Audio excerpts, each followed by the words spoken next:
이 최선단에 서 있는 IT 기업들이 부동산을 오피스에서 데이터 센터로 지금 다 막 빠르게 넘어가고 있는 상황이기 때문에 이제 앞으로의 부동산의 핵은 데이터 센터가 될 것이 분명하다.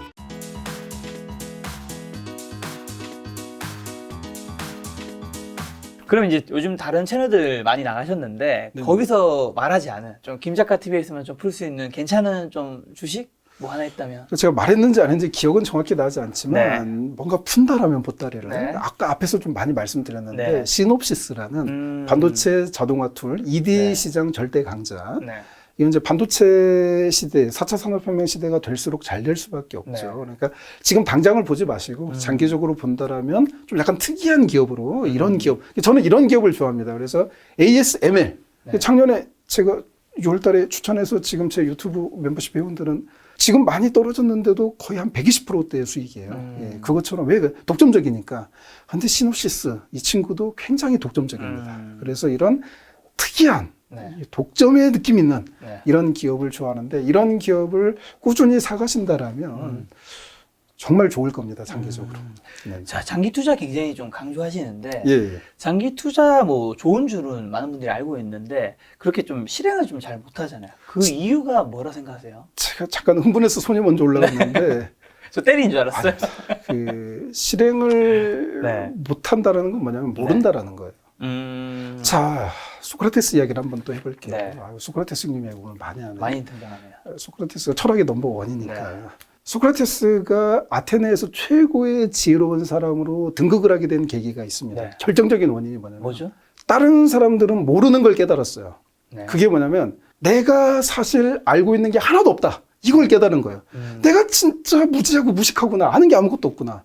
그게 소크라테스가 깨닫고 지혜로운 사람이 된 거죠. 저는 우량주식 장기 투자 철학도 마찬가지라고 생각합니다. 그건 뭐냐면은 내가 이미 우량주식 장기 투자를 하고 있지 않다라면 그걸 실행을 못 하고 있다면 난 모르는 거예요. 내가 안다고 착각을 하고 있는 거죠. 예. 그래서 일단 이 철학을 좀 깊이 쌓아야 되는데 제가 보니까 이거는 독서 외에는 방법이 없습니다. 뇌를 바꿔야 돼. 내 뇌 구조를 바꿔야 되는데 이거는 유튜브를 1000시간을 10,000시간을 들어도 뇌는 바뀌지 않습니다. 뇌는 강의로 바뀌지 않아요.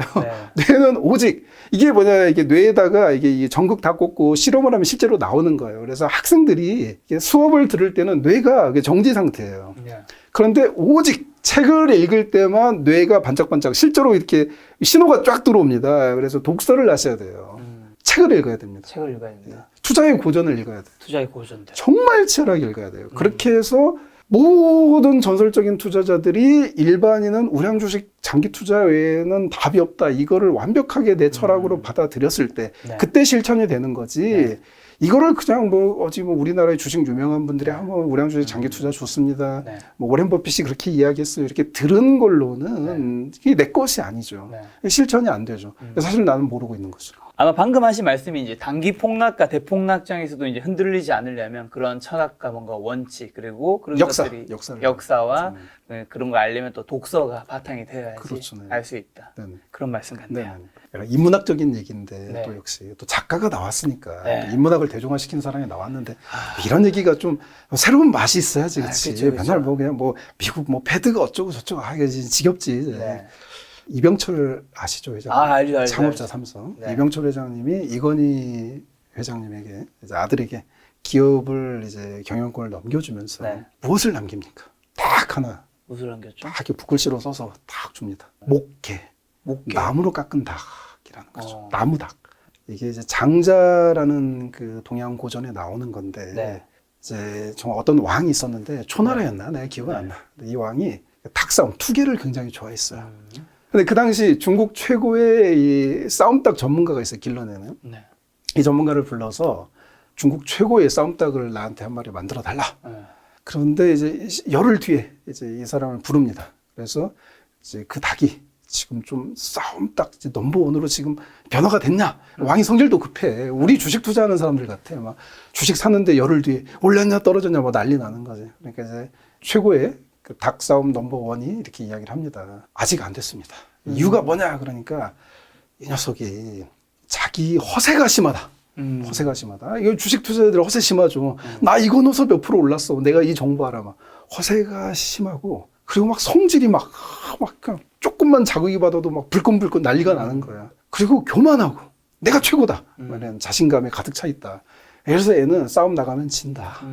그리고 다시 열흘 뒤에 불러요. 네. 아직도 준비가 안 됐대요. 네. 왜 그러냐니까 이제는 자기가 최고라고 생각하지 않고 교만하지 않고 까불지 않지만 네. 이제는 가만히 있는데 그래도 다른 닭이 자기 앞을 딱 스쳐가면서 그림자가 다른 닭의 느낌만 봐도 이 볕이 딱 쏘고 막 털이 곤두서서 막 싸우려고 막 뛰어나가려고 하는 거죠.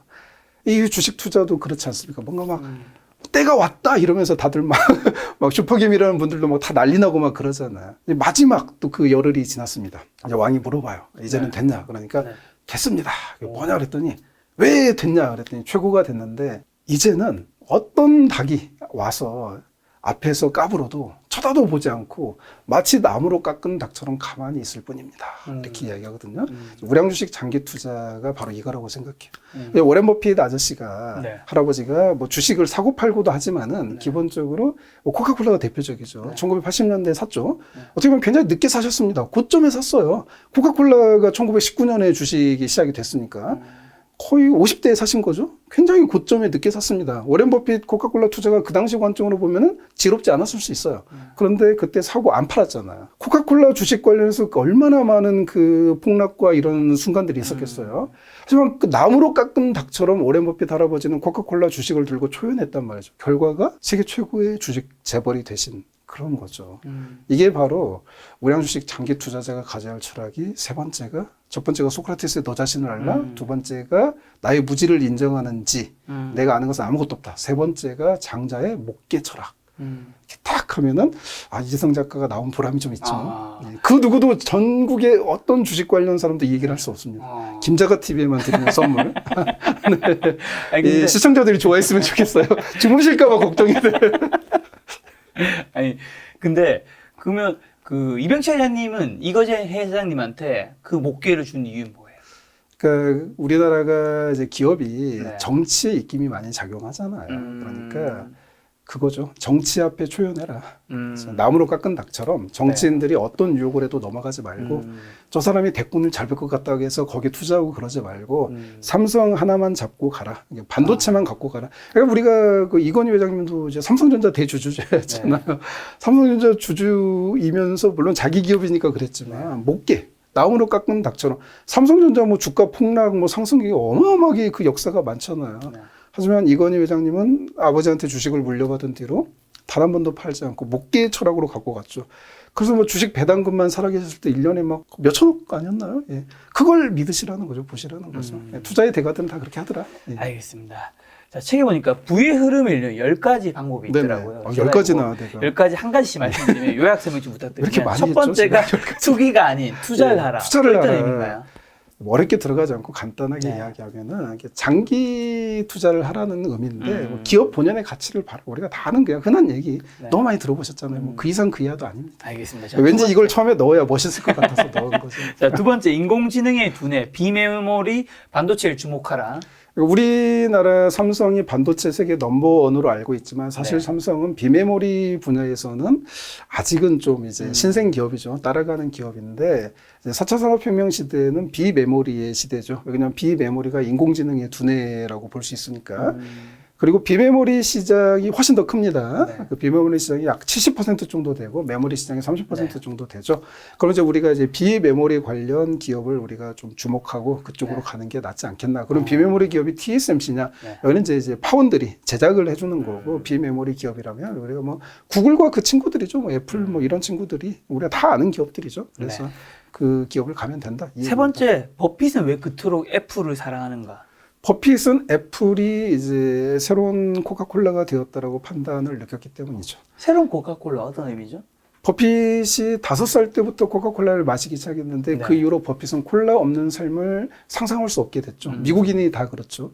근데 특이하게 또 코카콜라 주식을 진짜 늦게 사셨어. 근데 버핏이 또 보니까 애플, 아이폰, 아이패드 이거를 5살짜리 이런 애들이 코카콜라가 자기가 옛날에 없으면 못 살았던 것처럼 이미 애플이 그 단계라는 거죠. 그래서 버핏은 자기 손자들이 아이폰이 없으면 생활 자체가 불가능하고 인간관계가 불가능한 거예요. 그걸 보면서 그때가 애플도 2016년 정도에 들어가시니까 최고점에 들어가신 것 같아요. 물론 30% 폭락했을 때 들어가시긴 했지만 빨리 들어가신 게 아닙니다. 애플이 IT 기업에 관심이 굉장히 많으신 분이셨어요. 애플이 IBM 연차 보고서만 매년 50년을 읽으신 분입니다. 그리고 IBM에 들어갔다가 이제 많이 날리셨죠. 그리고 이제 IBM의 시대는 끝났구나. 그리고 이제 애플로 넘어가신 건데 워렌 버핏이 애플을 사랑하는 것은 심플한 거죠. 애플이 나에게 정말 어마어마한 수익을 안겨줄 수밖에 없다. 장기적으로 그거를 판단을 내렸기 때문에 애플을 사랑하게 된 거죠. 자, 네 번째 데이터 경제는 4차 산업혁명 시대의 석유다. 3차 산업혁명 시대는 네. 석유로 모든 게 돌아갔습니다. 석유에서 부가 이제 탄생을 했죠. 그리고 이 부가 이제 극단적으로 확장되던 시대인데 4차 산업혁명 시대는 모든 게 데이터로 처리가 되죠. 그러니까 데이터가 자산인 시대가 됐죠. 네. 그래서 뭐 우리나라의 네이버가 아시아 최대 규모의 클라우드 데이터 센터를 세우려는 이유가 뭐겠어요?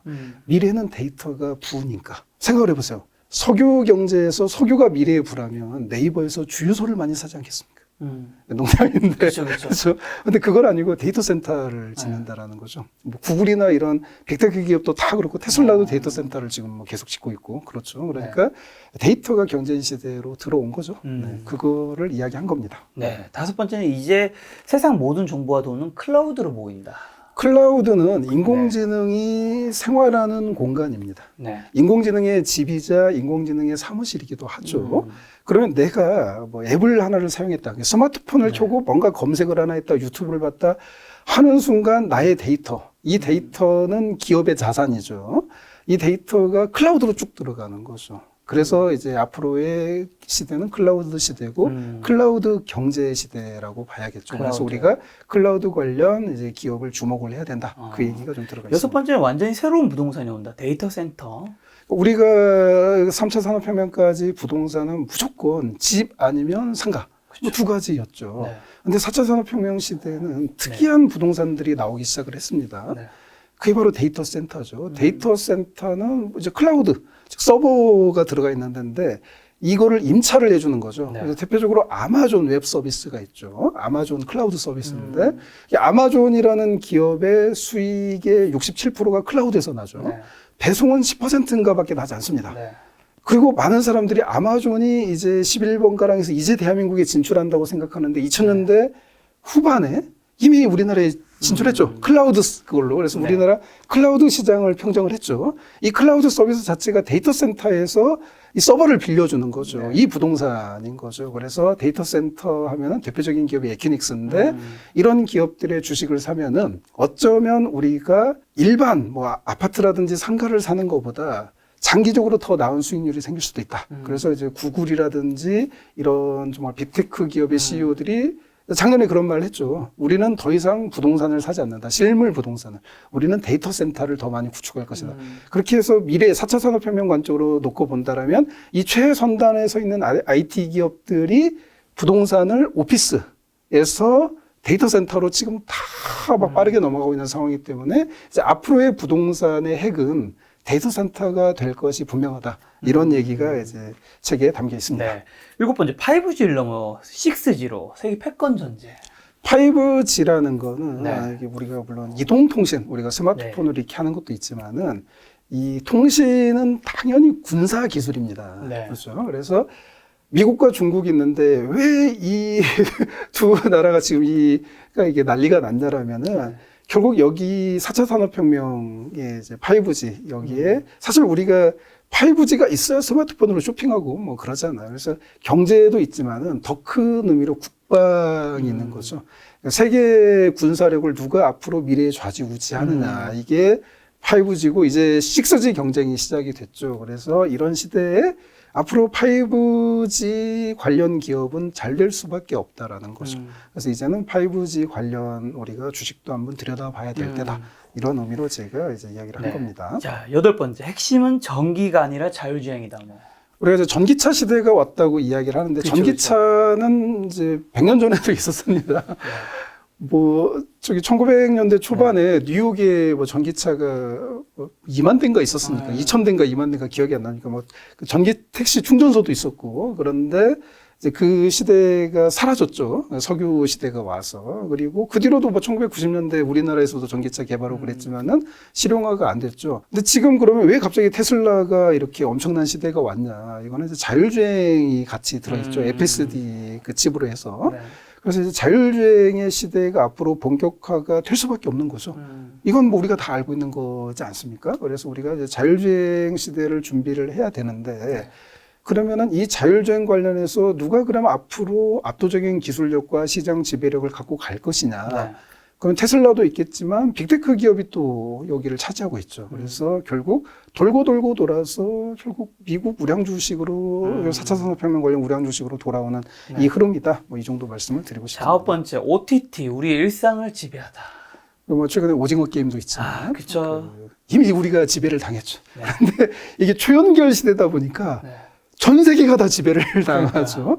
그래서 넷플릭스가 좀 힘들다가 또 주가가 꽁충 뛰어오르기도 하고, 뭐 넷플릭스만 그러냐. 아마존도 이미 아마존 프라임 서비스 뭐 1억 5천만 명이 가입해 있고, 우리나라는 쿠팡에서, 그것도 저는 이제 쿠팡에서 그 빅토리아 그 여왕 관련 그 TV 미니 시리즈 지금 굉장히 재밌게 보고 있거든요. 쿠팡도 시작을 했고, 그러니까 디즈니도 이제 뭐 네, 엄청나게 맞아요. 파격적으로 시작을 하고 네. 그러는데 이게 이제 시작이죠. 네. 결국 이 OTT는 빅테크 기업들의 OTT는 결국 전 세계 60억 인구가 70억 인구가 함께 공유하는 즐거운 놀이터가 될 가능성이 굉장히 높죠. 그러면은 OTT 시장도 장기적으로 놓고 봤을 때 뭔가 이제 시작하는 느낌도 난다. 그래서 OTT도 우리가 주목하자. 그런 얘기를. 자, 10번째 마지막입니다. 고령화 시대. 답은 헬스케어다. 고령화 시대는 이미 왔고, 그렇죠. 그리고 앞으로 이제 10년 이상이 지나면 전 세계 고령화 인구가 몇 명이 느는지 아세요? 엄청 많이 늘겠죠. 20억 명. 그러니까 이건 뭐예요? 헬스케어 관련 고객이 20억 명이 늘어난다라는 거예요. 근데 이게 줄어들지 않잖아요. 그렇죠. 중국도 고령화가 엄청나게 진행돼요. 전 세계적으로 고령화가 진행이 되는데, 헬스케어가 이미 미국 주식의 가장 큰 섹터가 IT인데 두 번째 큰 섹터가 헬스케어인데, 어쩌면은 앞으로 20년 뒤에는 IT 섹터를 헬스케어가 먹어치울 수도 있다라고 저는 생각을 하거든요. 네. 즉 고령화는 예정된 미래니까, 그래서 이제는 우리가 헬스케어 시장에 관심을 가져보자. 네. 이런 의미로 제가 책에 이 내용을 좀 써놨습니다. 알겠습니다. 부의 흐름을 잇는 10가지 방법에 대한 이야기를 나눠봤는데, 네네. 자, 책에 보니까 가난은 절대 사람을 행복하게 두지 않는다. 가난은 악입니다. 내가 경험한 가난이 그래요. 제가 가난을 처절하게 경험했으니까. 네네. 집이 IMF 때 다 망하고 네. 20억 넘는 보증빚을 떠안고 그 성남시 네. 빈민가에서 도시 빈민으로 10년을 제가 살았죠. 네. 그러면 참 이상하죠. 제가 그 전에 책에서 읽었을 때는 가난한 사람들이 행복하다고만 알았거든. 근데 내가 거기 가보니까 행복은 개뿔 진짜.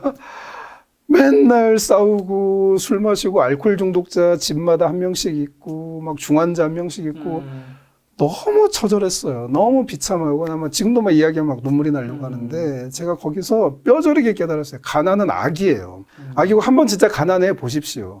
정말 처절하고요. 모두와 이 인연이 다 끊어지고 네. 경험한 사람만이 할 수 있는 이야기라고 생각을 합니다. 그리고 저는 가난에 있었던 기간에는 단 하루도 행복하지 않았습니다. 그리고 가난에 있었을 기간에는 매일 돈만 생각했고요. 네. 오히려 제가 성공하고 경제적으로 여유로워지면서 저는 행복해졌고, 그리고 저의 행복을 많은 사람들과 나누고 싶어서 국내 지역아동센터 인문학교육봉사활동에서 여기도 제 사제 많이 들어갔고요. 1000명을 제가 길러냈고요. 해외 빈민촌에 학교를 직간접적으로 지금 80여 개를 지은 상태고요. 이렇게 된 거죠.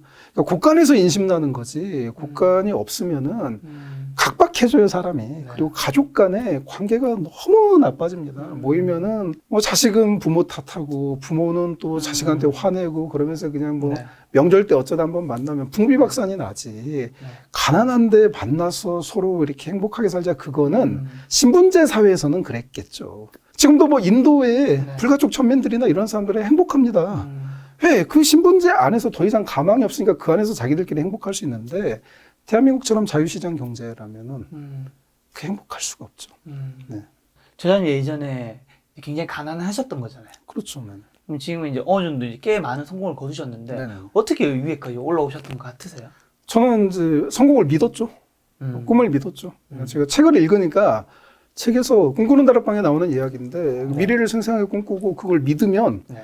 이 미래를 만들 수 있는 에너지, 이게 뭐 노력도 있고 뭐 인맥도 있고 여러 가지겠죠. 이것들이 자연스럽게 뒤따라오는 거고 네.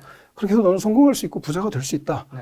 그래서 저는 이제 그걸 믿게 됐죠. 너무 세뇌를 당했어. 20살에 막 그런 책을 너무 많이 책을 많이 읽어서. 보니까. 모든 책이 그 얘기를 하고 있고 실제로 위인들의 삶을 다룬 책들을 보니까 다 그렇게 네. 되어 있고 성공한 자들도 다 그런 얘기를 하고 부자들도 다 그런 얘기를 하니까 그걸 내 인생의 원칙으로 이제 제가 받아들인 거고 그냥 그렇게 내 미래를 믿으니까 가공할 만한 노력을 할 수 있는 힘이 생기고 네. 어느 순간 내 마음속에 그렸던 꿈이 그냥 현실이 그냥 그대로 됐을 뿐이에요. 결혼도 마찬가지고요. 그래서 꿈꾸는 다락방에서 이야기하는 것은 속세적인 의미지만 진리다. 예. 저는 제가 책에서 쓴 그대로 제가 실천을 해서 그대로 결과를 얻었습니다. 사실 그 어려운 환경에서 저는 참 희망을 보기 힘들다고 생각하는 게 책에 문장이 생각나는 게 그 단테의 신곡에 네네. 거기 그런 문장이 나오잖아요. 그 굉장히 지옥이었나 그 가는 그 문을 여는 장면에서 네네. 이 문을 여는 자 희망이 없을지어다라는 문장이 나오잖아요. 단테가 이제 인생이 힘들었잖아요. 네. 화형당할 뻔하고 쫓겨다녀. 그만큼 내가 어려운 환경이 있을수록 희망을 봐야 되지만 예. 어려운 환경이 있기 때문에 사실 희망을 못 보는 거잖아요. 그거는 역시 독서를 안 하기 때문이죠. 그러니까 어려울 때 저는 도서관 제가 보면은 제가 어려워질수록 도서관 옆으로 갔던 것 같아요. 그리고 도서관에서 이제 지혜를 얻고 지식을 얻고 그걸 내 인생에 이제 적용을 하게 된 거죠. 네. 그런데 많은 사람들이 어려워지면 책을 가까이 하는 게 아니라 나와 똑같이 어려운 사람들, 그러니까 푸념하고 불평하고 미래에 대해서 그 천국의 문을 여는 지혜를 가진 게 아니라 지옥의 문을 여는 사람들 그 그룹에 더 깊이 들어가고 그리고 책 대신 술을 선택을 하고 이제 이렇게 되더라고요. 그래서 저는 자기 인생은 자기 스스로 선택합니다. 예, 우리가 뭐 인도 카스트 제도나 북한에서 태어나지 않는 한 사회주의 국가에서 사회주의도 뭐 사실은 북한에서도 그 돈 주라고 성공한 사람들이 많아요. 예. 그리고 또 그것도 틀리네. 그러니까 내 인생은 내 미래는 내가 결정하는 거죠. 사회가 결정하는 게 아닙니다. 그리고 대한민국은 세계에서 그 10위권 안으로 가장 좋은 사회 구조를 갖고 있는 국가이기 때문에 아직도 희망이 남아있고 탓을 하지 않아야 돼요. 사회 탓하면은 그 나라는 망하는 거고 나도 망하는 겁니다. 그 다음에 부모 탓하는 순간 나는 부모가 강남 부자가 되지 않는 한 내 인생은 바뀌지 않는 거지. 근데 이미 부모가 그런 능력이 없는데 왜 부모 탓을 해요? 이제 나를 발전시키면 되는 거죠. 그래서 독서가 최고인 것 같습니다. 독서도 성공자들에 대한 책을 읽고 자기계발서를 읽으세요. 자꾸 막 그런 쪽으로 가지 말고 감성적으로 맨날 연애 소설 읽으면 그 연애 전문가가 되는 거지. 그걸로 부자 못 되고 성공 못 해요. 네. 네, 그렇습니다. 네. 자, 그럼 자녀들에게 부의태도 길러주려면 좀 어떻게 하면 좋을까요? 길러줄 필요가 없어요. 네. 자식은 부모를 그대로 따라갑니다. 아, 나만 잘하면 돼요. 내가 이거를 실제로 내가 연구를 했어요. 내 주변에 그 이번에 코로나 사태 터지고 자산이 이렇게 난리가 나면서 내 주변에 후회하는 사람들을 제가 다 인터뷰를 했습니다. 그리고 후회하지 않고 미소를 지은 사람들도 인터뷰를 다 했어요. 후회를 엄청나게 하는 사람들의 특징이 뭐냐면 부모님이 대출을 극단적으로 두려워하는. 그래서 아파트를 살 수 있었음에도 불구하고 대출이 두려워서 사지 않은 거예요. 근데 제가 인터뷰를 또 잘하거든요. 깊이 탐구를 해보면 너무 무서운 거야. 대출. 이 못 갚으면 어떻게 하지? 그쵸. 그러니까 이 대출을 가지고 자산을 만든다라는 생각을 부모님이 한 번도 하지 않았고 부모님이 맨날 빚을 두려워하는 문화에서 살았고 현금만 쥐고 있고 그 이상이 없는 이 그룹은 코로나 시대가 터지면서 내가 잘못 살아왔구나. 그래서 굉장히 이제 원통해하고 나도 그 이야기 들으면 너무 슬프고 다 뭐 주변에 지인들이 해요. 뭐 일반인도 아니고 내가 잘 아는 사람들 한 번도 인터뷰를 한 거지. 그리고 이번에 굉장히 행복했던 사람들은 부모님이 과감하게 때에 맞게 한 번씩 질렀던 그 기억을 갖고 있는.